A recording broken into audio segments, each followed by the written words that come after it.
are camping in this region, in the beautiful mountains of Saudi Arabia. Continuing on in the making of an Exodus Explorer, this is footage that I took from an interview of Jim Caldwell in 2003 as he explains the process and the precautions that he took as he prepared to take his family into the northwest corner of Saudi Arabia, searching for the Ark of the Covenant. This is the land where many believe is the ancient land of Midian. At Sharm el-Sheikh, after we made the discoveries of the book, The Gold Mines of Midian, and the other book, The Mountain of God, and we had the clues necessary to bring us into Arabia, we made the journey across. And the first night we went all the way into a town called Tabuk, which is about 2 hours from the mountain range to the east. Spent the night there to get us a good fresh start the next morning. We entered the Laws region from the south.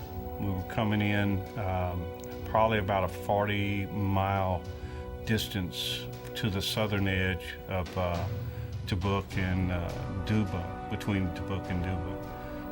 The very first trip into the mountain region, we left Tabuk and we entered into a major wadi coming in from the south. Once we exited the blacktop, the highway, we were on a desert track and pretty much on our own. We were traveling in a northerly direction, traveling and navigating by compass and odometer reading only. It was the only things that we had. We had stopped a couple of locations to video and photograph petroglyphs. We saw some interesting mountain ranges that we stopped and videoed. We continued on and traveled, and it seemed like the day was passing by and we really weren't getting to what we thought were the highest mountains of the region. We could see them at the distance, but we were struggling trying to get a passage. As we got closer to the mountain, the passages became tighter and narrower, and they would take you in a direction that you did not want to go. On one of these tracks, I was feeling like we're not going in the right direction and we are lost. And a Bedouin truck crossed in front of us from a side opening and kind of crossed our path and pulled up and stopped. And I said, oh, this is a great opportunity. So I pulled up behind him, got out of my truck and went over and introduced myself and Salam Alaikum, gave him my best Arabic, and he spoke fairly decent Arabic and broken English to me to where we could communicate enough. And I asked him point blank, I said, could you help me? I'm trying to find Jebel al-Laws. I said, we're camping and used some of the Arabic that I would convey to him that message. And then if he could give me and help me with directions, I would definitely appreciate it. And so what he did is he drew in the sand. We talked about it for a few minutes, and he gave me a routing to get to Jebel al-Laws. And Jebel al-Laws Hina, and go in this direction. And it was great, good communication. And I was saying to myself, that was very kind. So I walked back to my truck. And while I was standing there, I said, I got to give this guy something for what he just did for me. So I reached up on my dash and I had a big can of honey roasted cashews. And I grabbed them out, and I love these things, man. And I had just popped the top on it. And I walked over to him, and I know that the Saudis love nuts. And I said, here, this is an appreciation for the directions. And the guy wouldn't take it at first. And I said, oh, no, you must have these. So he finally accepted the gift from me, thanked me, and we said our goodbyes and masalamas, and then off we went. And then later on that day, as I followed his directions, we came right into the valley, the major valley on the east side of the Sinai range. And first thing we came up to was the archaeological fence with the cow petroglyphs. And then later on, after we did the video and the photographing of the cow petroglyph site, we went across the valley into what we call and suspect to be the Covenant site, and we're waiting at the fence. We had pulled up to a gate that had the blue archaeological sign that said that the area was forbidden. And we sat there for a few minutes, and a Bedouin truck came up from a distance. This was a different local Bedouin to this area. He came up, and it was him and his young son, about 12 years old. They got out, and his communication skills were very poor. Mine, we didn't communicate at all. But he did understand that we wanted to stay in the area. And so he left his son with us, and he left. He disappeared in the truck, and his son was showing us inside the guard building. Opened the fence up, took us in the guard shack. We looked around in there, and I was envisioning that maybe he was going to let us camp inside this building. And then he took us out, and I was asking the boy if he would show us if there was anything in this area. And so he took us around about 200 yards from the guard shack, around to the back. And it was the first time we walked into this area we call the Covenant site. And chapter 24 of Exodus just becomes alive in this location. And it was once I realized what this site was, I dropped to my knees, and it just sent chills through my body to think that this could possibly be this site, so intact, so perfectly preserved. And in my mind, I could envision the cattle coming up through the cattle chutes. We could see where the altar was. You could see the pillars that Moses had erected. It was a very moving experience, and this site is what really drew us back to the mountain 14 times. This site was so overwhelming that it put an impression on me that I could not shake. The trip ended within another half an hour. We were taken back to the fence. A group from the Frontier Forces pulled up. They were in another vehicle with the Bedouin that had opened it up for us. Opened the gate for us initially. This group was 3 gentlemen that had each one had weapons, AK-47s, bullets strapped all over them, and were very aggressive, and told us under no certain term that we had to leave the area. We were not allowed to stay there that night. We could not camp in the vicinity, and that they were sending us back to Tabuk.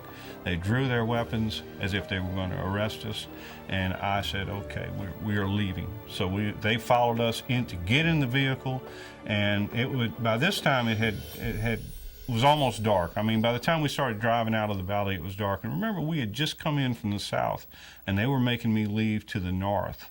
And I ended up exiting through Wadi Abiyad, but it was 2 or 3 o'clock in the morning before we found our way back to the highway. So very dangerous. We could have been lost, and no telling what could have happened to us out there. Now I'm going to shift to the second trip, which gets to the cashew story. Okay, so it follows up. The second time we went into the site, we had, after the first trip and the encounter with the Bedouin, the Frontier Forces, we ended up going back home, and within 3 weeks, we're traveling back to the mountain region.